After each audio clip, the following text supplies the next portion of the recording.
এবং আল্লাহ সুবহানাহু ওয়া তাআলা বলেছেন, রব্বানা হাব লানা মিন আজওয়াজিনা ওয়া যুররিয়াতিনা কুররাতা আয়ুন ওয়াজআলনা লিল মুত্তাকিনা ইমামা। মুমিনদের বৈশিষ্ট্য হচ্ছে তারা পারিবারিক জীবন যাপন করে। এবং দেখেন তারা দোয়া করছে, রব্বানা হাব লানা মিন আজওয়াজিনা ওয়া যুররিয়াতিনা। দেখেন পরিবার কোথায়? রব্বানা হাব লানা মিন আজওয়াজিনা, আল্লাহ আমাদের সন্তান সন্ততিকে, ওয়া যুররিয়াতিনা মিন আজওয়াজিনা আমাদের স্ত্রী স্বামী। অতএব পারিবারিক জীবনে প্রায়োরিটি কারা আছে? স্বামী এবং স্ত্রী। মাথায় রাখবেন এটা, পারিবারিক জীবনে প্রায়োরিটি হলো স্বামী এবং স্ত্রী। এটা প্রায়োরিটি, এটা টপ মোস্ট প্রায়োরিটি। কোরআনে সব জায়গায় আল্লাহ সুবহানাহু ওয়া তাআলা পারিবারিক জীবনে আলোচনা করতে গিয়ে এটা বলেছেন। এবং ওয়া যুররিয়াতিনা কুররাতা আয়ুন, এবং আমাদের সন্তান সন্ততিকে, আমাদের স্বামী স্ত্রীকে, আমাদের সন্তান সন্ততিকে আমাদের চোখের মণি, আমাদের নয়নের মণি, আমাদের চক্ষুকে শীতলকারী, আমাদের অন্তরকে প্রশান্তকারী বানান। এটা বলে আল্লাহ তাআলার কাছে দোয়া করার কথা আল্লাহ সুবহানাহু ওয়া তাআলা আমাদেরকে বলে দিয়েছেন, আমাদেরকে তিনি শিখিয়ে দিয়েছেন। পারিবারিক জীবনে যদি আমাদের পরিবার না থাকে তাহলে কি কি প্রবলেম হতে পারে এটা গোটা পৃথিবী জুড়ে আপনারা দেখতে পাচ্ছেন। পরিবার, যে পরিবারের সন্তানরা তারা ভালোবাসার মধ্যে, কেয়ারিংয়ের মধ্যে তারা বড় হয়ে ওঠে না, এরা কিন্তু ধ্বংসাত্মক হয়। আপনি দেখবেন দুইটা ক্রিমিনাল ধরে একটু দেখেন, জিজ্ঞেস করে দেখেন যে কেন তারা ঠিকমতো তারা বড় হলো না, কেন তারা হতে পারলো না, বা তারা ভালো মানুষ কেন হতে পারলো না। আপনি দেখবেন পারিবারিক সংকট হয়, পরিবারের স্বামী স্ত্রী পরস্পর প্রতি ভালোবাসা ছিল না, অথবা স্বামী ছিল না, অথবা স্ত্রী ছিল না। বিশেষ করে যেই পরিবারে নারী থাকে না ওই পরিবারের বাচ্চারা ওরা পথভ্রষ্ট হয়ে যায়। আবার বলি, যেই পরিবারে লাভিং মাদার থাকে না, জীবিত হোক মৃত হোক, যেই পরিবারের লাভিং মাদার থাকে না ওই পরিবার শেষ। বাবারা কোনোদিন পরিবার পরিচালনা করার মতো যোগ্যতা নিয়ে তারা জন্ম নেয় নাই। পরিবার পরিচালনা করার যোগ্যতা নিয়ে জন্ম নেয় মায়েরা, আমি যেটা আগেও বলেছি। এবং এটা কোরআন এবং হাদিসের কথা। আমি এত জায়গায় যেতে পারবো না, শুধু আপনাদের কয়েকটা এক্সাম্পল বলবো পৃথিবীব্যাপী। যেমন আমার নিজের কথা আমি বলছি, আমার বাবা যখন মারা যায় তখন আমার বয়স 4। আমার বাবা মারা গেছে তখন আমার বয়স 4। এবং মা আমাদেরকে বড় করেছেন, মানে পড়াশোনা করিয়েছেন। আর মা তো ক্লাস 2 পাস করেছেন, আমি আগেই বলেছি। তারপর তিনি পড়াশোনা করাইছেন এবং লালন পালন করেছেন সব কিছু। উনি তো আর আয় ইনকাম করতে পারেন নাই, গ্রামে কিছু জায়গা জমি ছিল, ধান উৎপাদন হতো, এগুলো দিয়ে সব চলতো, বাজারও চলতো এগুলো দিয়ে, অন্য সব কিছু চলতো এগুলো দিয়ে। পৃথিবীব্যাপী হাজার হাজার মুসলিম স্কলাররা আছেন যাদের বাবা মারা গেছেন তাদের বয়স যখন 2, 1, 3, 5 এরকম অবস্থায়। যেমন ইমাম বুখারী বাবা মারা গেছেন যখন তার বয়স 2।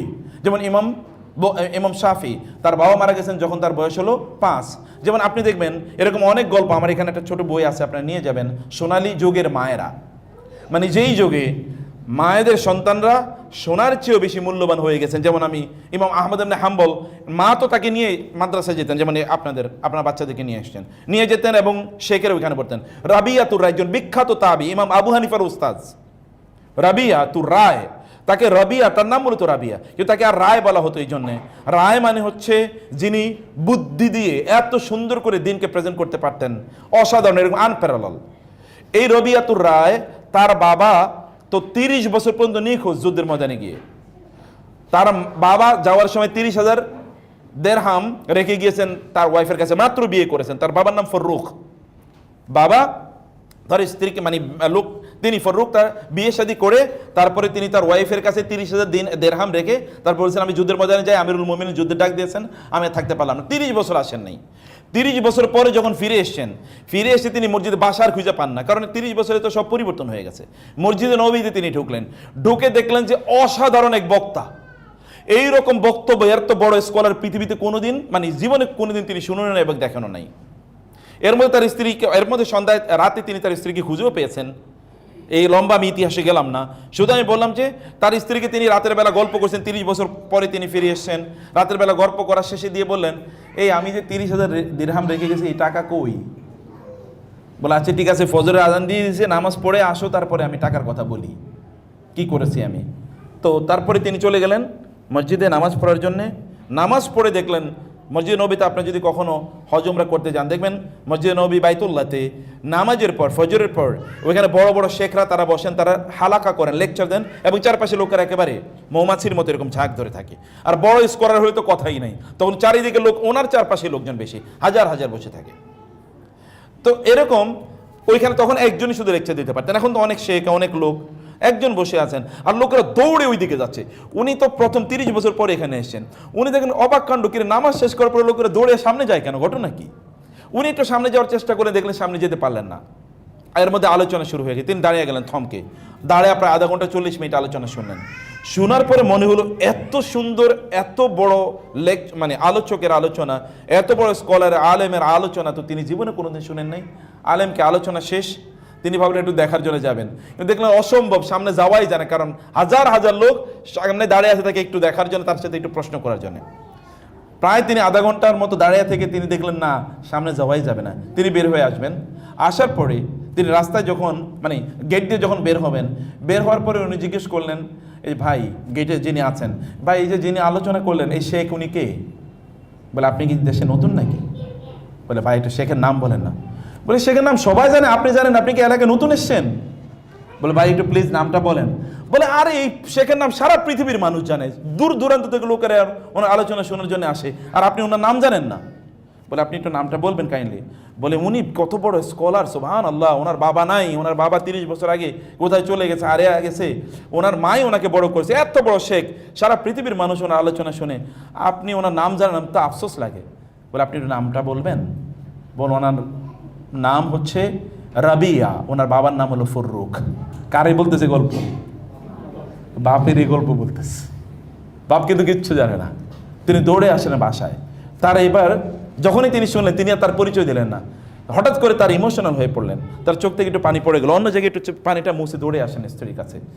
স্ত্রীকে এসে বলে, কাঁদো কাঁদো। স্ত্রী চেহারার দিকে তাকায় বুঝলেন যে কিছু একটা ঘটছে। তো এখন স্ত্রীকে তিনি আসার পর স্ত্রী বললেন, আসেন না, আপনাকে 30,000 টাকার গল্প শুনবেন না, কোথায় ব্যয় করেছি? বলে না রবিয়ার মা, আমাকে টাকার গল্প বলা লাগবে না, আমি তোমার যে রবিয়াকে দেখেছি, এরকম হাজার হাজার 30,000 কোটি কোটি 30,000 যদি ব্যয় হয় তাতে আমার কোনো আপত্তি নাই। বলে তাইলেই সেই গল্পটা শুনেন। আপনি টাকা রেখে গেছেন, আপনার সন্তান তো আমার কাছে আমানত। তখন কিন্তু সন্তান কিন্তু তার মানে পেটে, এখনো সন্তান জন্মই হয় নাই। আপনি চলে যাওয়ার 3-4 মাসে আপনার পর আপনার সন্তান জন্ম নিয়েছে। আমি ভাবলাম আপনার টাকা আছে আমার কাছে আমানত, আপনার সন্তানও আছে আমার কাছে আমানত, কোনটা বড় আমানত? আমি বুঝলাম যে আমানত তো বড়, আমানত তো সন্তান। আপনার বড় আমানত তো সন্তান। আমি চিন্তা করলাম আপনার টাকা দিয়ে আমি করব কি?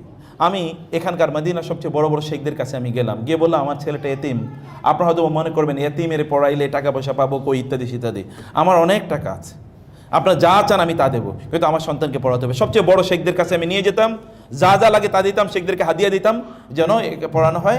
এই হচ্ছে আপনার সন্তান। 30 বছর পর, 30 বছরে পৃথিবীর সবচেয়ে সেরা স্কলারে পরিণত হয়েছেন একজন মা। আমি বললাম এরকম অসংখ্য, দেখেন বাপ কিন্তু মানে 30 বছর নাই, 30 বছরে বাপ সন্তান এরকম হয়ে গেছে।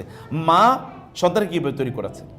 তো এই জন্যে যেই পরিবারে শুধু মা আছে যথেষ্ট, আর কিচ্ছু লাগে না, কারণ মা হচ্ছে সব কিছু দিতে পারে।